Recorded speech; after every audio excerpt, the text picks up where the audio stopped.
Okay, guys, take 1005, and maybe I figured this technology out.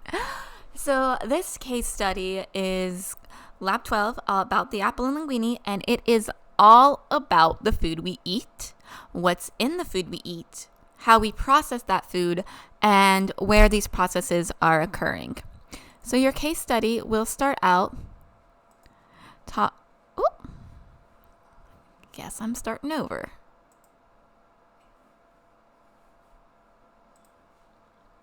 All right, take 1005, and hopefully I've got this technology figured out. So your case study this week is Lab 12, Apple and Linguine, and it is all about the food we eat, what's in the food we eat, how we break that down, and where these processes are occurring. So the first part of your case study will talk about the food groups, and there's a really long video it has on this, so I won't really go into it in much detail. But basically, you have these main categories, and each of these categories has varying amounts of the different nutrients. And depending on your nutritional needs, you may need a variety of different amounts, or you might need one more than another. And so myplate.gov goes into it in a lot of detail, and so does the video. So I will just move on from this. So you've nutrients in your body. The main ones are your big heavy hitters called your macronutrients, right? And those are the molecules you've seen before.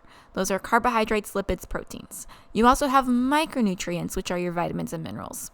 So your carbs, if you remember way back when, we've got starch, which comes from plants, and glycogen, which comes from animals. And if you look, these are both branching. Our body can break down these branches into smaller bits. If you look at cellulose, it's in this sheet, and this sheet we can't break down. It's too tightly wound for us, and our enzymes won't be able to cut that chemical bond. So it will just pass right through us. And we find cellulose in plants.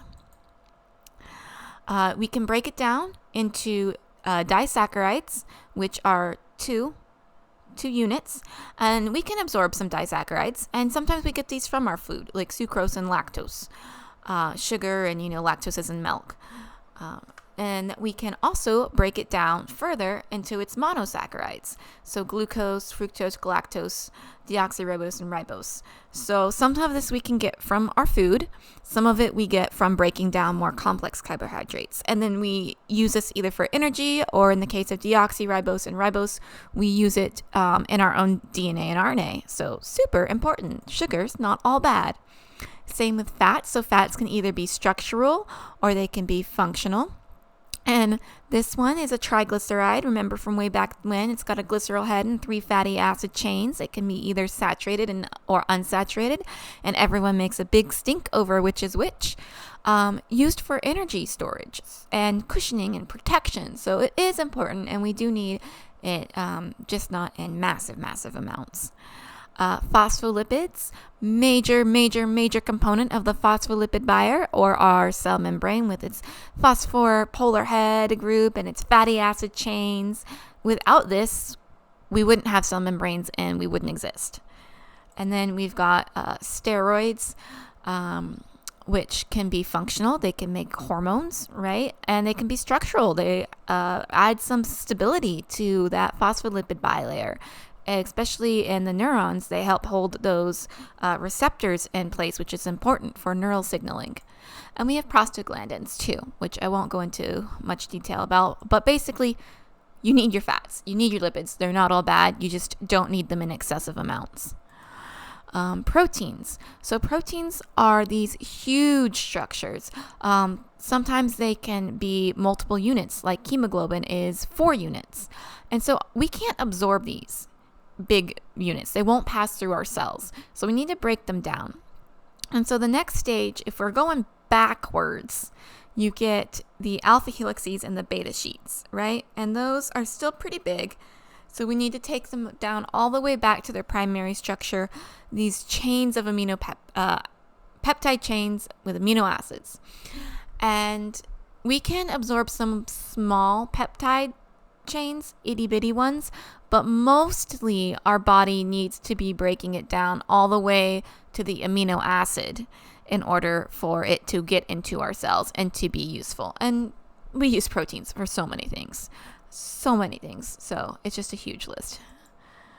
Anyways, so where is all this occurring? How are we getting from these macronutrients, these molecules, how are they getting into our system and for us to use?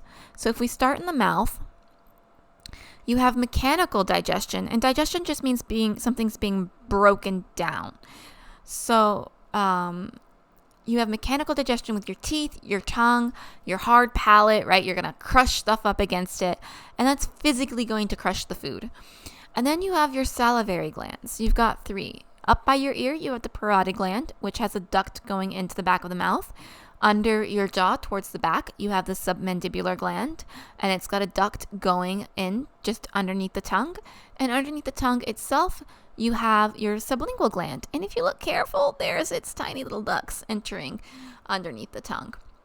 And so saliva, these cells, it's going to be some mucus, it's going to be some fluid, and it's going to have some enzymes. So your main one here is amylase. And salivary amylase is going to start breaking down the carbs. So it'll take starch and disaccharides and it will turn them into smaller little chunks. And you also do have some salivary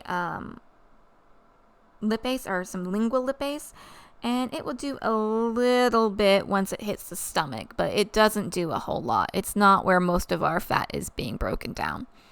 Interesting tidbit about the saliva, it also contains immunoglobulins, which are not part of the digestive system, but are part of your defense system with your immune system. So interesting little side tidbit. Then we will travel through the esophagus in these wave-like motions, and we'll hit the stomach. So you do have mechanical breakdown in the stomach. And if you notice the wall, it's got a longitudinal layer, a circular, and an oblique layer of muscle. And these muscles are arranged in different directions and contract in different directions. And so this really churns the stomach and is physically breaking down and churning that food. The major point of digestion in the stomach is protein, although you do also get some lipid digestion as well. For absorption, this isn't the main organ where absorption occurs, but you do get some absorption. You're getting a little bit of the protein, some amino acids. You can get some fat absorption here, but most of that will happen in the small intestine. You can also get some aspirin, alcohol, and some drugs absorbing through the stomach. So it'll absorb a little bit, but it's not our major absorber.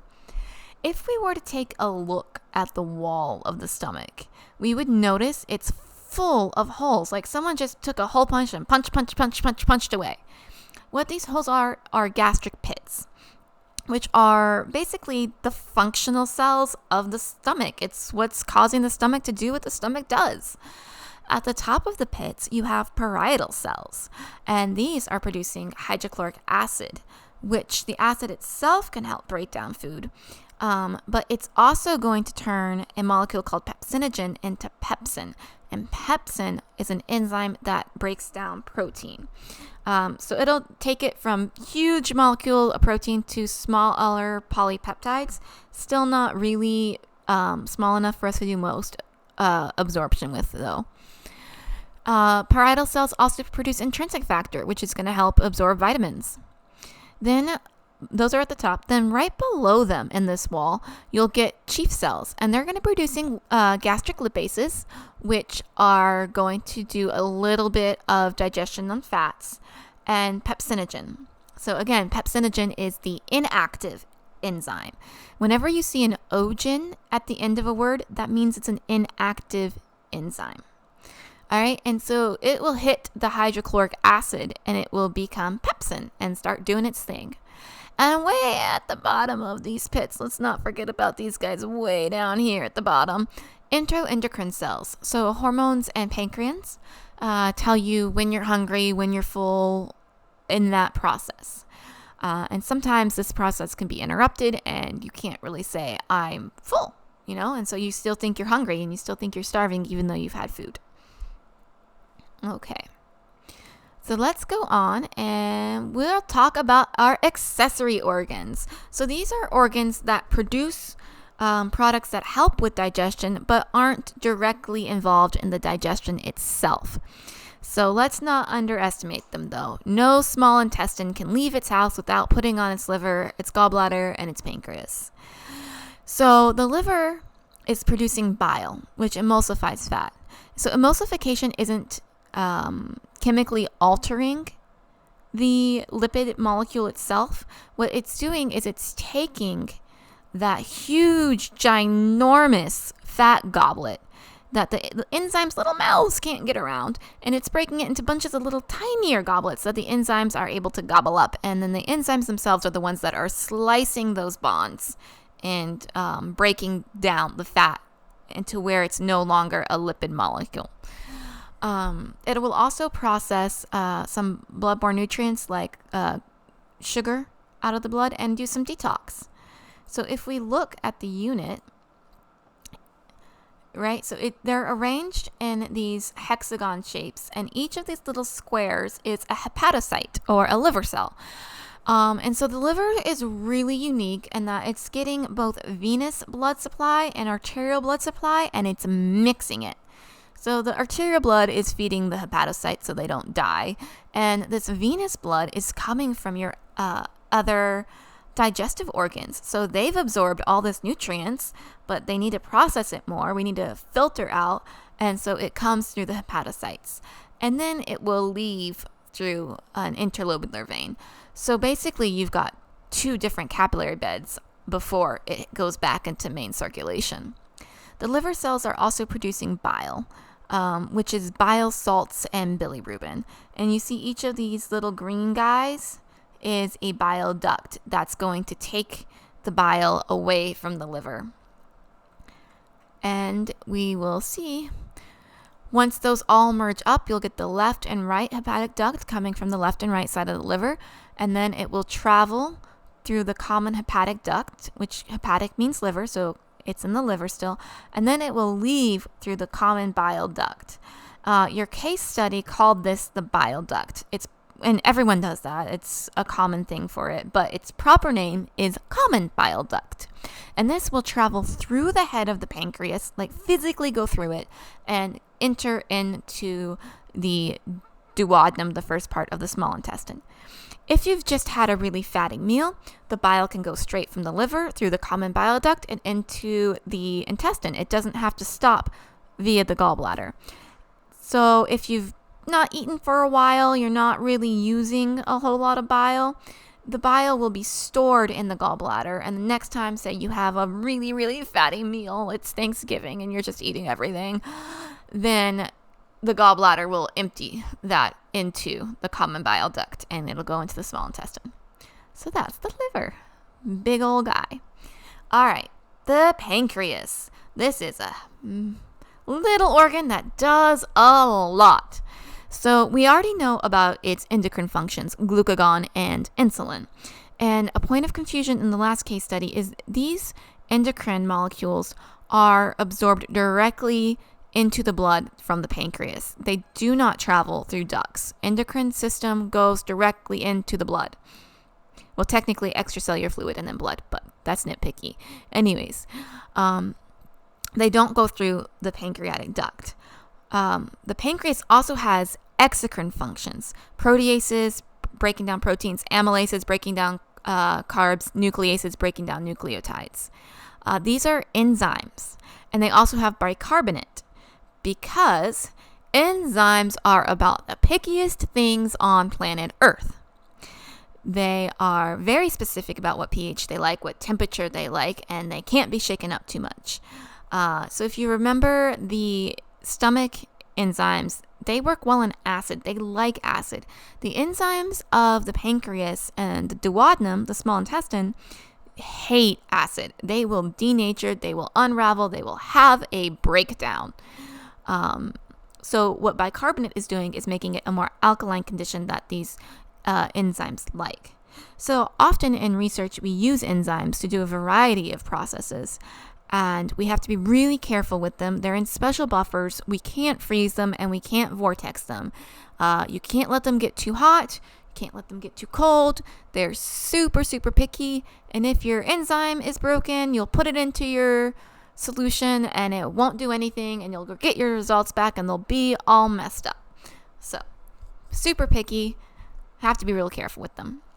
So, the enzymes in the pancreas are your proteases, and these specific ones are trypsin, chymotrypsin, and carboxypeptidase.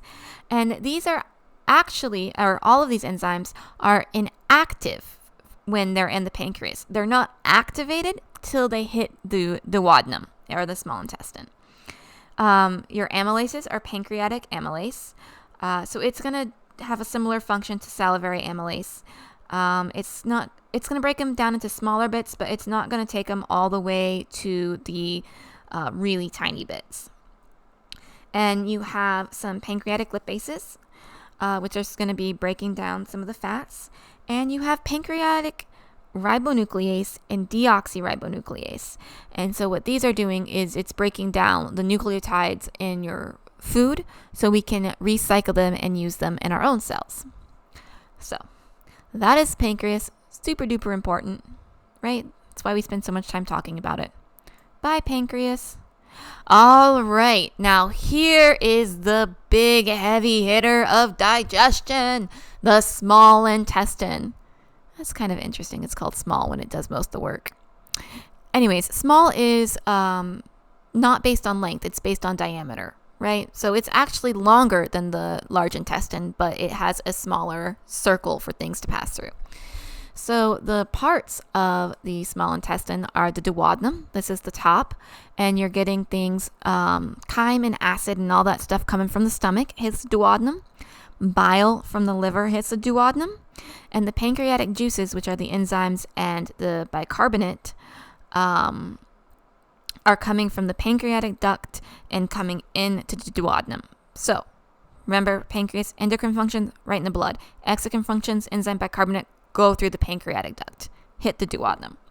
So those are the three areas that are coming and entering into the duodenum: liver, stomach, pancreas. Then you go through the jejunum, and then you go through the ileum. And if you've heard of an ileostomy, I know a lot of our CNAs will be familiar with it.